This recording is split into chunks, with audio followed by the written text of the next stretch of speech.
So in today's video, we're going to do something really interesting. My friend Gottfreid here, who is an incoming associate at McKinsey, is going to give me a case. And if you're new here, my name is Neel, and usually I make videos with my friend Rohit, who is also a consultant at Bain. But right now, I have my friend Gottfreid, who, like I mentioned earlier, is going to be joining McKinsey soon, and he's going to be giving me a McKinsey-style case. So the way that the video is going to work is this case is broken up into several sections, right? And basically, Gottfreid is going to be the interviewer, and I'm going to be the interviewee, answering the questions, driving the case, and then we're going to stop after each section where Gottfreid can then give me feedback as if he were an interviewer with McKinsey. So that way you all have a better understanding of what casing for a McKinsey interview looks like. So let's jump right in. Yeah, let's go.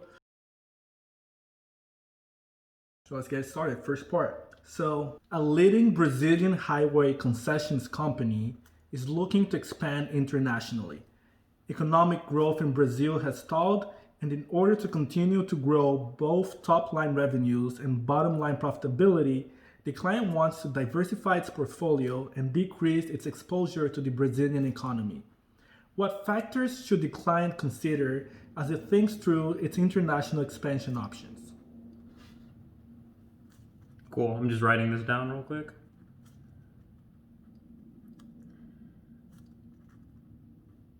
Sweet. Appreciate the opportunity, Gottfreid. This is a really interesting case. So I guess, of course, before we dive into me having time to make a framework, there's a couple clarifying questions I'd like to ask, and then we can go into that. But kind of first starting off at the highest level, I understand that our client is a Brazilian, is the leading, so I'm guessing that means number one. Yeah. So they're the number one Brazilian highway concessions manufacturer or concessions company. Concessions company. And could you explain to me, what does highway concessions mean? Is that like gas stations and stuff like that, or? So no, essentially what it means is when the government needs to get a highway done, they hire this Brazilian company to go and actually do the highway. Okay. I was thinking concessions, like if you went to a football game, you'd go to the concession stand or like get food or something. So concessions being like, this is a contracting company. Yes, they exactly. make highways. They make roads. Okay, gotcha. So I'm going to write that down real quick. And am I thinking about that right? Just saying like they make highways and roads, but I'm guessing they probably don't do things like trains or other kinds of like big infrastructure. It's mainly just like the things on top of which cars drive. Yes, just roads, highways, all that stuff. That whole infrastructure is what they work on. Okay. Gotcha. And it makes sense, their situation, that because of what they see to be as the stalling of Brazil's economy, that they're decreasing, they're basically experiencing stagnating both top line and bottom line, so like I guess stagnating revenues and profits, right? Okay, and so they're looking internationally to be able to, like you mentioned, decrease their exposure to the Brazilian market, hopefully to other countries that have, higher growth rates or they're building more roads and stuff. Cool. I guess the last couple questions I'd want to ask before diving into the framework is that, one, do they have any idea of what countries they would like to go into? Like, do we have any inclination of whether they'd want to stay in South America or whether they'd want to expand farther than that? Preferably they want to stay in South America. Portuguese or Spanish-speaking countries. Okay, that's good to know. Which, I guess that Spanish and, I know Brazil, of course, their main language is Portuguese, and I know many South American countries is Spanish-speaking countries. Are there any countries that don't fall into Spanish or Portuguese speaking? No, it's just basically South America. Okay, so South America. Okay, it's good that we narrowed that down. And then I know that they want to decrease their exposure. Do we understand if they have any specific quantitative metrics about how much they want to decrease their exposure or how much they want to increase their top line or bottom line as they go forward? Is there like a 10% goal, or is there the goal that they only want to have Brazil make up 50% of their business? Like, is there anything like that? No, not specifically. Okay, so that's something we'll try to figure out. Whatever option is going to give them the most money, most profitability. Most profit. Okay, so, and that makes sense, that they're focusing more on profitability than on revenue if they had to pick between the two. Cool. All right, sweet. Could I have a moment to structure my thoughts and write out a framework? Get back to you? Go ahead. Awesome.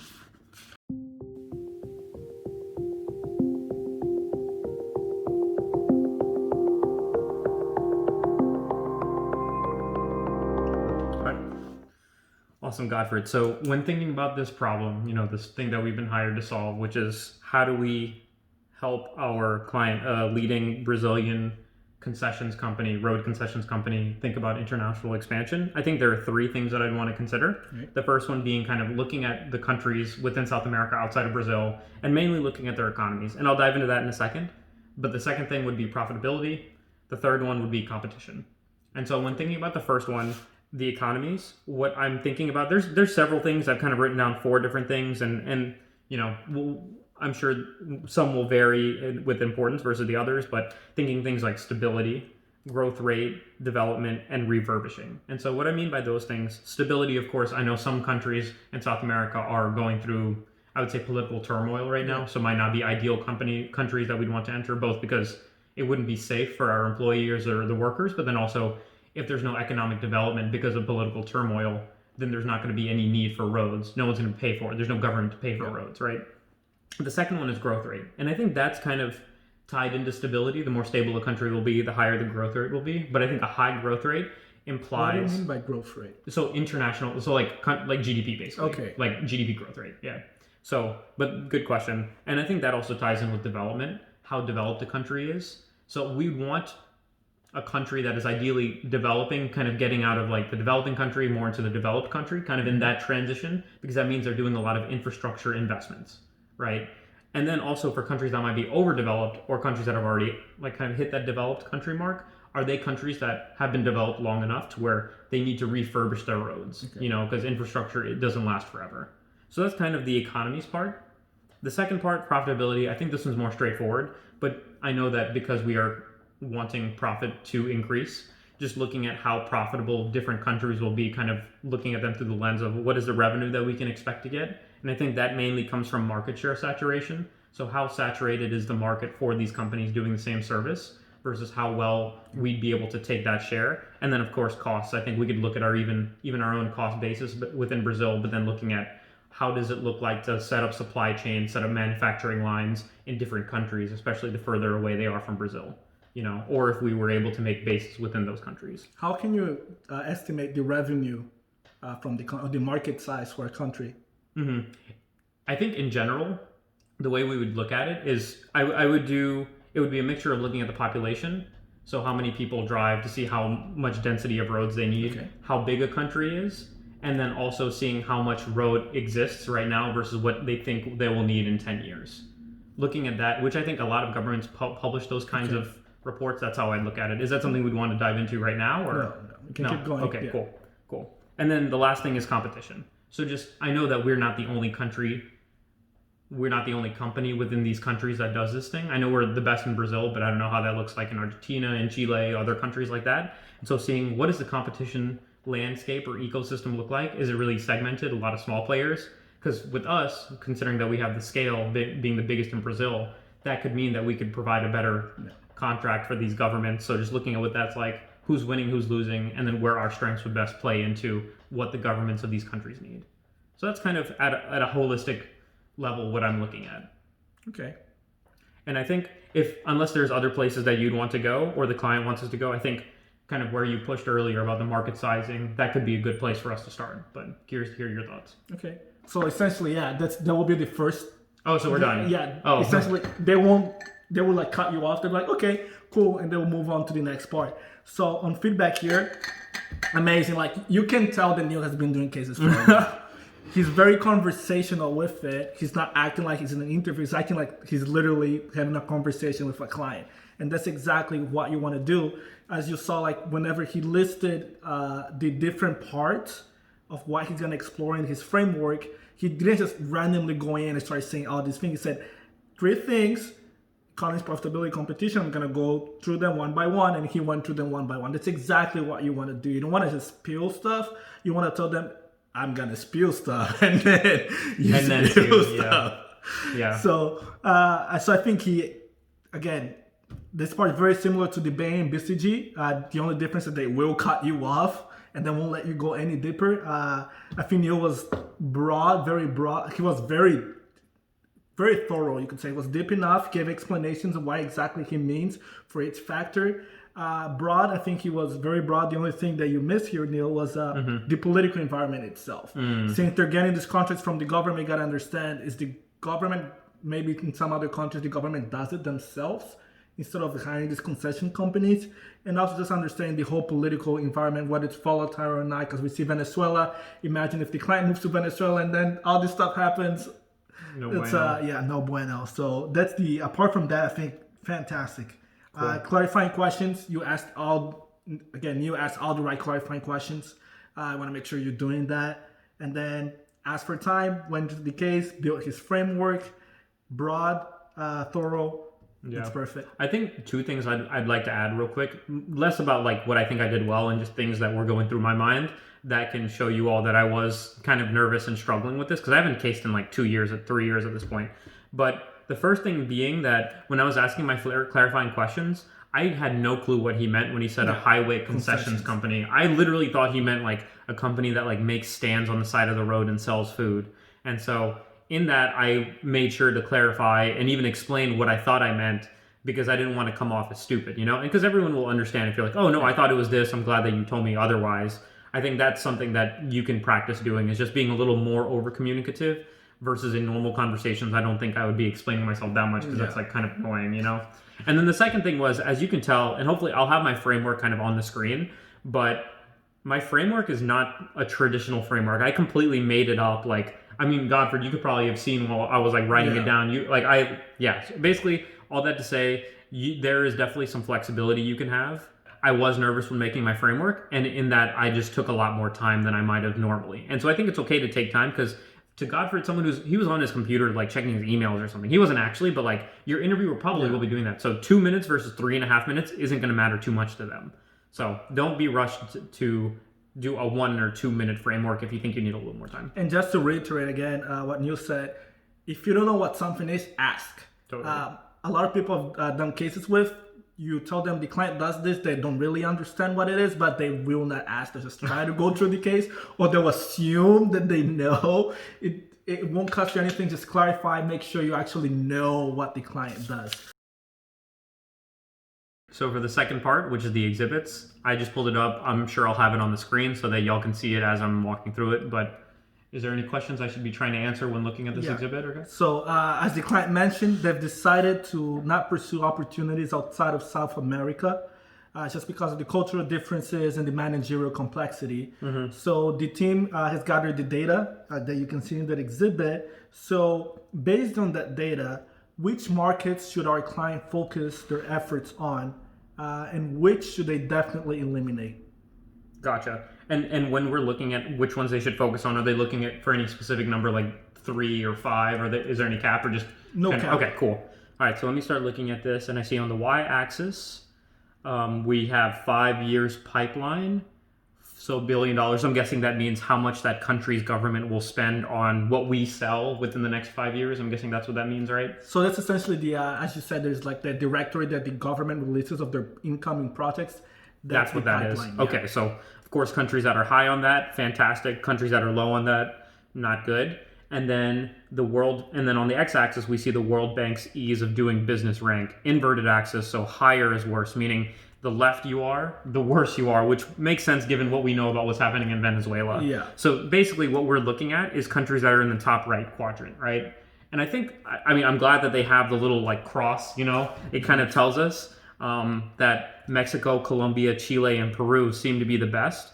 Of course, it would depend if we want to include Argentina. I don't really think we should include Ecuador in the mix. Argentina is kind of the only iffy country, just because I don't know what the actual axis on the x-axis mean. Like, is someone who was 20 versus 40 twice as easy to work with? You know what I mean? Like, so it just depends. Like, how did we actually come to this x-axis? But I would say the top 3 countries for sure that we should look into: Mexico, Colombia, Chile. Peru would probably be the 4th, with Argentina being a close 5th. Okay. Based on this axis and how much we think they're spending versus how easy it is to do business in these countries. And the ones that we should not.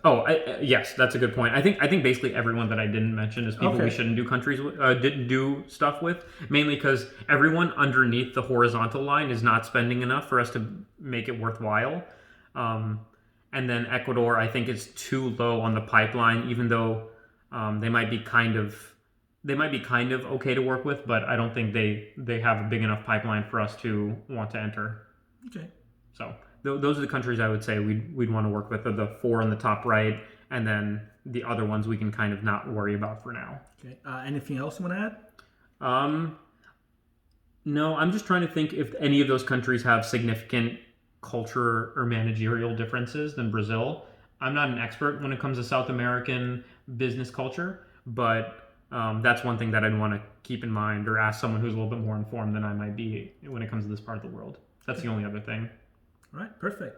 And that essentially will be the end of the second section. It's really short. They just give you the exhibit. They want you to look at it, analyze it a little bit. Again, like Neel did a fantastic job. Immediately knew which ones to go for and which ones not to go for. I think the only thing here is that you always want to bring it out, first bring it out of context. So essentially it's talking about Mexico, Colombia, Chile. You say Mexico, the pipeline is the highest, lowest ease of doing business, but we all know that Mexico is not the safest country in the world. So this is the kind of context they would want you to add to the exhibit. Like, Gotcha. well, we know Mexico can be very dangerous. There's a lot of cartels there, so I'm not so sure about how it's going to be doing business there. Of course, the World Bank Ease of Doing Business ranking does not consider that. They won't consider those kind of factors. And you have the cartel, or is the client going to have to get involved in the cartel to be able to get these contracts? That gets a little iffy. The client's going to have to look into that to really understand that. You went a little bit into it when I asked, do you have anything else to add? You were like, well, the cultural differences. So in McKinsey, essentially, they want you to throw that in. You look at the exhibit, say, these are the top ones. These are the different implications. They look good, but there's more to it. Yeah, there's more to it. There's always going to be more to it. And they want you to straight up add that there, say, first, within the case, what more there is, and within the case will be the managerial complexity and the different cultures, different language. Of course, Portuguese is very similar to Spanish, but still a different language. And then go beyond and outside of the case to talk about Mexico and be like, there's a big cartel problem there. The government's not the not the best government to work with, and the client needs to be aware of that. Gotcha. Okay, that makes sense. And then two quick things that I wanted to mention to you all as things that I did. The first one being I asked kind of some clarifying questions at the beginning. Mainly that was just to stall. Like while I was asking him the question and while he was answering, I was actually looking at the exhibit, or like I knew what it was like enough to think about it while I was asking those questions. And then also another stalling thing, as well as a thing that I've learned at Bain about how to easily, we say clear slides, but easily read slides or explain them to people or present them, is by talking through the axes. So you'll notice how I did that. I talked through the y-axis, understood that, talked about the implication, talked through the x-axis. So it sounded like I was giving insights, but really all I'm doing is just orienting myself and the interviewer to the axis, so that by the time you do it for both axes, it's really clear, like, okay, the top right is good, bottom left is bad, you know? And that's actually very important, because most people, whenever they're given the exhibit, specifically for the McKinsey interviews, they assume the client knows what the exhibit is. And again, you need to act like this is not an interview, you're with a client, and if the client doesn't know what the exhibit is, whatever explanation you give them, it's not going to make as much sense. So exactly what Neel did, you want to explain to the client, okay, this is what the exhibit is, this is the x-axis, this is the y-axis, this is what I'm looking at, this is the value for you, and this is why, these are the implications, and that's how you want to do it. So now going into the next part, which is the qualitative part. The qualitative part is usually going to be connected to the exhibit, or it's going to be connected to the framework. In this case, it's connected to the exhibit. So assuming the client chooses to enter one or more of these markets, how should they approach market entry? And you can just give me 4 or 5 different ways they could approach market entry. Yeah, totally. Could I have even just like a little bit of time to write some stuff down? Cool. Awesome. So when the client is thinking about market entry, so specifically going from Brazil and entering into these other South American countries or country, there are 4 things that I think I've come to that I'd want them to think about: government, resources. So sorry, to clarify, I mean like methods of market entry, which different ways they could enter the market. Oh, whoops. Okay, that's good to know. Okay, so then I guess when thinking about entering the market, there's 2 ways that I think of so far. The first one is by buying an actual company. So like organic or inorganic, right? So organic being going and actually getting a contract from these companies, from these governments, or the other one being buying a company that already has contracts with the government. Okay. So those are the two main ways that I think that our client should be looking at it. Do you have any other ways in mind?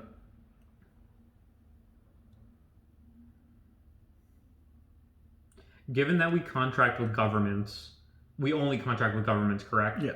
I guess the third way could be kind of the second one of like winning a contract, but it's really going to the government with a proposal. So saying like, hey, like we see that you have, so doing our own background research into a country, seeing maybe that two major population centers aren't connected by a road or by a fast enough road, going and saying like, hey, like we think we can do this contract for you and this is why we're the best. What are the pros and cons of these different methods? Mm-hmm. And when we say pros and cons, I think we'll want to consider all three, right? Yeah. So I think, so I'm just going to write them down real quick, which is buying, which is winning contract, and then which is like proposal. Kind of like a, I don't know what you call it, unsolicited proposal, right? So, and I'll start one by one, and then we can kind of look at them all as a whole. Yeah. But I think with the buying company, so we'll start with the pros. And I think the pros here they're more on the people side, more on the culture side, and that we're getting ourselves kind of ingrained in this country in a way that the government is already familiar with. Yeah. They already work with those people. They already know the workers, their quality. So that's something that'll be a pro, but that's a double-edged sword. That could also be a con, especially if that company is not a company that blends well with our culture, with our management team. We don't trust them. Their workers aren't up to the standard. Their projects aren't up to the standard that ours are. And then also system integrations, right? Yeah. I know that from my experience working with different consulting companies, that is a big problem when two companies merge, especially in our today's digital age. I don't know how much that impacts road infrastructure companies, but I'm sure it'll have some impact somewhere. Okay. So those are the pros and cons there. And then I think with winning a contract, I think the pros here are that we basically we trust who is doing the work, right? It's us. Yeah. We can bring in our own workers. We can bring in our own techniques. The cons here is that it's not guaranteed. We can buy a company any day of the week as long as we have the money for it and they're willing to be bought. I think that's a lot more likely than this is. It's not as likely that we'd win a contract. Given that we're the biggest company of our kind in Brazil, which is the biggest company on the continent, biggest country on the continent, I think our chances are pretty good, but it might not be likely, especially if you need a lot of government bribery or any of that kind of stuff, right? Like if you need ins with the political scene and we don't have that, then we might be, fighting a losing battle from the beginning. And then unsolicited proposal, I think the pros and cons here are probably similar to winning the contract. Okay. I don't think there's much difference, except that the only thing is that we might be putting a lot of time and effort, strategic effort, into something that might not even be possible. Okay. So that's kind of the pros and cons as I see it. Right, and then again, very short section. That will be it for this section. Neel, fantastic job. I did mess up at the beginning. You mess up at the beginning. I did mess up pretty hard at the beginning. It's all right to mess up in the beginning again, because you're telling me as you're going instead of spending 5 minutes and then telling me, and I'm like, you kind of wasted 5 minutes. So that's what you want to do. You want to make sure you're on track, and that's why you communicate everything you're doing. You make sure you're on track. So he kind of messed up. He got corrected. Immediately knew which methods he was gonna go for, which were the acquisition and the greenfield, or just like normal entry. I think the only one you missed here was joint venture. They don't have to completely acquire the company. Yes, can be partially. Those are always the three options. It's either inorganic, so buying a company, joint venture, which is in the middle, or doing it yourself. Yeah. And then when you were going over pros and cons, the thing here, like in the McKinsey case, so for like the consultant for the prompt, same thing for the exhibit, they will have a part that's going to tell you to like probe more, to ask you for pros and cons. But ideally, you don't want the interviewer to ask you that. You want to go ahead and tell them. He asked you, what are the three options?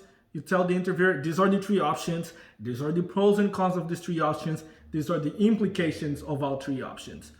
And you can even bring in stuff from the previous exhibits you've seen. For example, we're talking about buying a company, and we say, okay, say Mexico, if the client enters Mexico, acquiring a company will probably be the best option for the client, because they don't want to go there without having any contact whatsoever, without knowing anyone. If you're going to Mexico, you want to acquire a company because they have the knowledge of the culture. They probably know the cartels, they know the government, so that will be the best way. And they want you to start making those connections with every different section on the case. Yep, that makes sense. And that's something I could have done better as well, to be honest.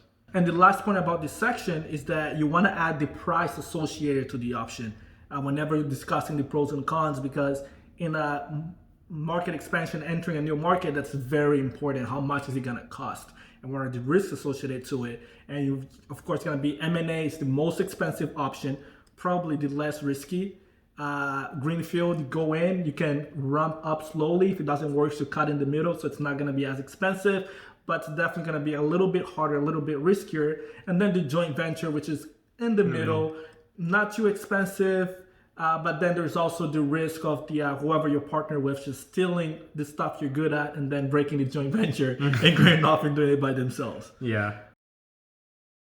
Okay, so now let's go ahead and we can move on to the next section, the math section.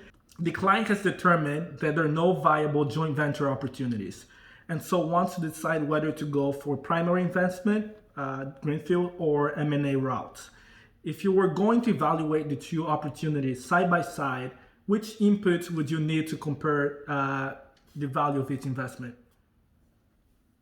Okay, so when thinking about what inputs I need for either primary, which I think that was like just us going in ourselves, right? Yeah. Versus M&A. Okay, so I'll start with M&A inputs first, which is, and again, we're trying to calculate which one is better on a profitability perspective, yes, right? Exactly. So of course on both, I mean, at a high level, we'll want to know the revenues and costs.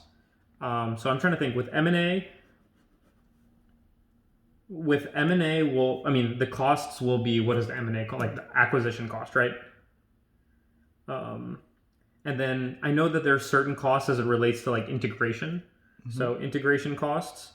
And then once we actually acquire a company, then we have to actually go and like do a project. So I think costs associated with the project, both like any one-time costs, whether it's like acquiring equipment or whether it's like reoccurring costs. I'm trying to think of variable costs as it relates to these things. So, I mean, like materials is going to be a variable cost, but then maybe as it relates to like depreciation or things like that, right? So just those kinds of costs as it relates to cost of like doing the business, cost of goods. And then for the revenue side, it's going to be just like how much money are we getting by the projects we do. I think we can just keep it high level right now for that, right? Yeah. So. Any other indicators you would look at? Say that one time. Any other indicators you would use to compare both options? I'm trying to think if there's any additional ones that come with primary. We've talked about this before, but I know that the government and political clout is going to be helpful. And if these are countries where there's cartels or people we need to pay off, I think that's a cost. Just like cost of like doing business in the country, whatever that means, whether it's bribes. I know my parents are from India, and I know that to do work in India, you have to sometimes pay bribes. I don't know if that's a bad stereotype, but I've heard it from cousins and different people who do business there. So I wouldn't be surprised if that was a cost that we would come across. Okay. So I think that's another thing. And then I'm trying to thinking through specifically like the primary or greenfield, if there's any other ones. I think the primary thing is just like hiring, like recruiting, hiring workers, hiring executives. So let's think on the like very high level. Okay. You're trying to value two different investments. What are the things you're going to look for? Yeah. And I'm going back to my revenue and cost, right? Because of profitability. And of course, it's going to be how much money we get from the projects versus how much we need to spend to get into a position to actually have the projects, right? So the initial capital investment and the annual profits, we can call them. Anything else? Initial capital investment. Well, so you mentioned initial capital investment, but there's also going to be a reoccurring capital investment as it relates to actually doing the project. So that would be the third main thing I'd want to consider. Okay. All right. So now looking at the exhibit. Okay. Could you just go ahead and let me see to calculate annual profit.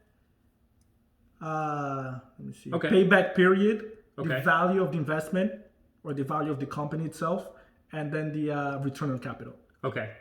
Gotcha. So I'm going to write those down real quick. You said you're going to want me to calculate several things. Could you repeat those real quick? Yeah. The profitability. Okay. One said profitability. Okay. Oh yeah, just give me the annual profits. Okay. The payback period, so how long it's going to take them to get their money back. Okay. The value of the investment. value of investment. Okay, and what does that exactly mean? The value of the company itself. Okay, like in the M&A option or for both options. Okay, gotcha. Is there a specific method that we want to use? I'm trying to think if there's one in here. DCF. Oh, I guess it says the discount rate at 10%. Okay, so we can use that. Okay. And then the return on invested capital. Return on investment capital, ROCI. Okay.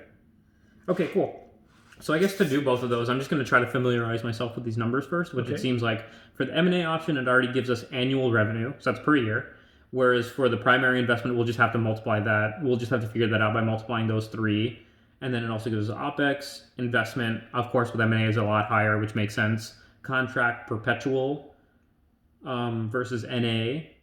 Could you explain what that means real quick for me? I'm just trying to think through if I understand that correctly, which is like we will have this contract, we can expect this amount of revenue forever, whereas this amount of revenue is not forever, but we don't know how long it lasts. You could say both are forever. Okay. The difference is just that that same contract you're getting is gonna be continuous. That's what they're saying. So it's not gonna grow. That's gonna be the only contract you're gonna get. Okay. Okay, gotcha. And then synergies is 15% of revenue, so there's obviously synergy cost. Okay, so basically we can assume 15% of that is already going to be gone. Okay, and then discount rate, which meaning like how much. I'm not a finance major, so I'm trying to make sure that I'm understanding discount rate correctly. I know 10% of it means that's how much basically every year we can expect that if we were to invest this money elsewhere, that it would grow at a 10% rate, correct? Or how else should I be thinking about that?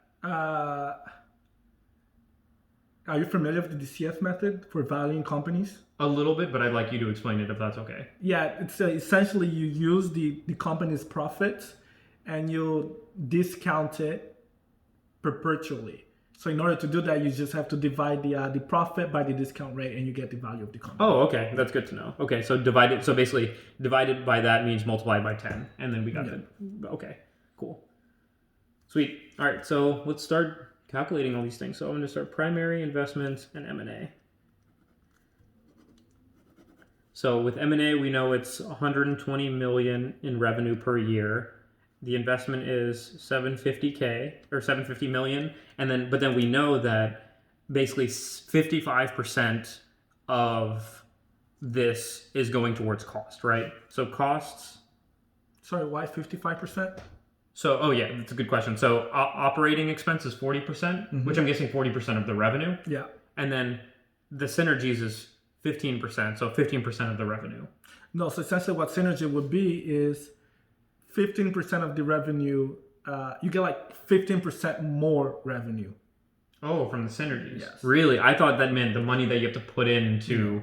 It's like a additional value you get from having two companies. Oh, so okay. The synergy would be, they get an additional plus. 15% value okay. From the revenue. So the revenue would actually be 15% higher than that. Okay, gotcha. That makes sense. Okay, so then really the operating, we can just take this out of the operating expense then. Yeah, exactly. And so then really all we're left with is 25% OPEX. Yeah. And so we know the annual profitability of M&A is going to be 75% of that, which we know a fourth of that. So it's going to be 90 million, right? 90 million in profitability. And then I guess we can also just like quickly do the other things for M&A, which is the payback period, which assuming 90 million every year, which I think we're definitely safe to do here. That's going to be 8. We know that after 8 years is going to be 720 million and then another 30 million. So it's going to be basically 8 1/3 years to get payback. Which I think for capital investment, like for infrastructure heavy projects, that's like not bad. That's pretty good, I think. Considering that I know that like for example, nuclear factories or nuclear reactors take like I think 20 or 40 years. Okay. So that's not bad so far. And then the value of the investment, which you mentioned the DCF. So the value of the company, that's basically using this 10% on the 90 million. So that means it's $900 million value. Okay. And then what's the last thing, which is the return on capital investment. And so I guess this is another question I'd want to ask you, which is I understand that the concept is how good is our returns on the investment, which here the investment is 750 million, but what is the actual like revenue figure we want to use? Is it over 10 the value of the company? Yeah. Okay, so it's going to be 900 million over 750 million, which is really 90 over 75, or we can even break that down further. What is that? That's, I guess, would it just be like 1.2 as the way that you put it, or is 120%? I guess the better way to put it. -1, so 20%, right? So 20%. Okay, good. Okay, glad that I know how to do all those formulas now, because I'll just apply it for the primary investment side, which we have to calculate annual revenue. Annual revenue is going to be, so we know this 300 times 5 times 20K, which is 5 times 20K, that's 100K. And then times 300, which we know times 10 is 1 million. So that's $30 million. Or sorry. Yeah, 30 million. Okay, which is a lot lower than the M&A. Which I guess makes sense given that we are not just able to have a big swath of market share immediately. But then, of course, the annual investment is going to be less. So 30 million, OPEX is 30%. And so costs is going to be, it's just 30%. So that means and there's no synergies, no other costs that we need to consider. So our profit per year is going to be 21 million. Obviously a lot less than the other one. So the M&A option is already looking better from this perspective, because we're just trying to look at like increasing profits. But of course we need to factor in everything else, which we know the initial investment was 150K. So the payback period, it's actually looking to be around the same, because we know 140 to get to 104. Well, let's see. If in 7 years, we'll get to 147 million, right?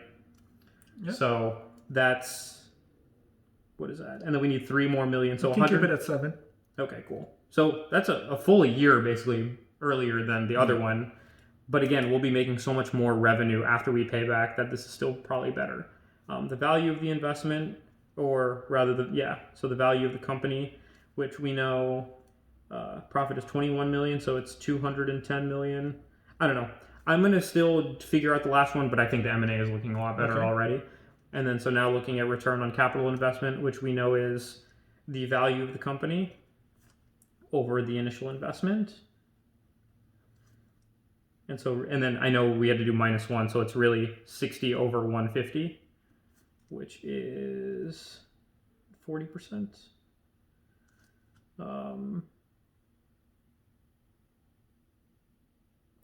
So the finance numbers look better for the primary investment, but I think the M&A is definitely still the better option, given the fact how much more value there is for it, and then also how much more profit we're getting per year. Okay. So I think that's kind of the conclusion I'm getting to from these numbers we're seeing so far. Anything else you want to add?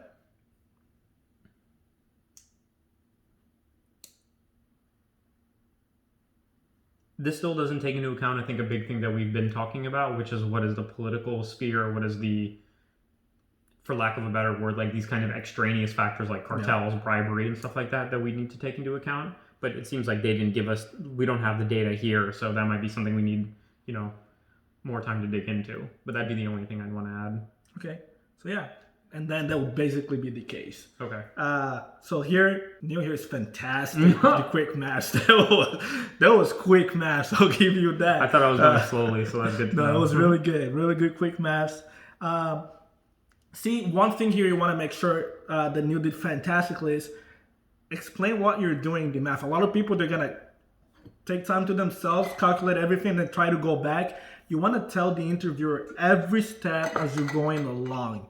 Because what happens is if you make a mistake, they'll correct you. And even if it's a number mistake, like miscalculate something, they'll correct you. Because they know your process is right, and if your process is right, numbers are just numbers. Yeah, you'll have a calculator. Yeah, you have a calculator, you'll be able to do it. Yeah. You just gotta be able, you have to know what to do, and that's what they're looking for. They just want to know that this person know how to build up the formula and solve it. And of course, you're like an associate at Bain, didn't do a finance major, so some of the stuff you're not familiar with, and that's something that they're completely okay with. You just tell them, hey, I don't know what that is. Mm-hmm. And depending on the level you're applying for, they will know what you know and what you're expected to know. And if it's something you're not expected to know, then that kind of question wouldn't be included in your interview in the first place. Yeah.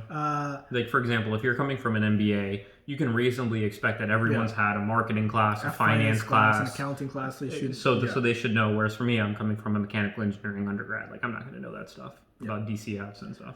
And Neel did a fantastic job as well as learning as he was going through the interview. He understood that you really got to start bringing stuff back into the case as he was going into it and explaining the numbers. I think that's the thing most people miss. Okay, you have this $120 million annual revenue, the other $30 million. Okay, you have to be sure like you're explaining along the way, like, oh wow, M&A looks more attractive, and Neel did a lot of that. You could even add more like. M&A has 4 times more revenue than primary investment. He did that when he went into the payback period where he said that's a whole year earlier. And then, of course, making sure you make a decision, which, again, Neel did, was like, looking at some of these metrics, the primary investment looks good, but I still prefer the M&A just because at the end of the day, the revenue is higher. And you could even add you acquiring a company at $750 million and the company is actually worth $900 million. So that's kind of easy money you're making just by doing that transaction. That's also something you can add. The thing again that the McKinsey will be expecting you to do, which you did when I asked, is not waiting for the interviewer to ask and just adding those additional factors. And you could even bring in more stuff saying, hey, M&A looks more attractive. You mentioned the risk of doing the business, the cartels, all that stuff, and you can bring that in. M&A does look more attractive, but you have to remember you're paying that $750 million up front, and then if something happens with a cartel or the government, you can't keep that relationship. Those $750 million are down the drain. Yep. In the primary investment, if it doesn't work out, you haven't spent as much money, and you can just go back. So that would depend on how risk averse the client is. And you just let the client know that, like, yeah, if you're very risk averse, I recommend the primary investment. But if you think this is gonna work out and you trust it's gonna work out, then the M&A will be the best option because you're gonna make the most money. Yep. Awesome. Well, I appreciate that. Was fun, man. It's been several years since I've run a case. I guess the last time I ran a case was when Rohit and I ran a case in the first casing video. So it's been that long. But this was fun, man. Yeah. And I hope that this was super insightful for you all, how to run a McKinsey-style case. And I got feedback from a incoming McKinsey Associate, so probably no better person on the planet to give the feedback. So and just to add something on top, you see, like, you can tell that Neel knows how to do a case. Mm-hmm. The only thing was missing is the McKinsey-style case, which, of course, if you get a McKinsey interview, they will pair you up with a mentor. You get the opportunity to do a couple cases with the mentor. And once you do that, the same advice I'm giving Neel, the mentor would give Neel, and then he will know exactly the small changes he needs to make for that next interview. Totally. Awesome. Yeah, that awesome feedback and appreciate you running this case with me, Gottfreid. As you all look to run cases and get better, these kinds of videos will be extremely helpful for you to be able to understand whether you and your case partners are going in the right direction. I'd recommend that one, you check out the resources Rohit and I have, which you can find in the link below. Check out all of our other videos where we do cases. Ask us questions if you have any concerns or if there are places where you thought we should have done something differently. In the comments below, we'll answer them and give our opinions and help you become a better caser. And just above all, like Gottfreid has said in past videos with him, it really comes down to just wanting it, grinding, and keep your head up and working, even if it might suck, So best of luck with that. Anything you want to add, Gottfreid, before we close the video? That's all. Thank you. Awesome. Well, like and subscribe, y'all, and we'll see y'all next video.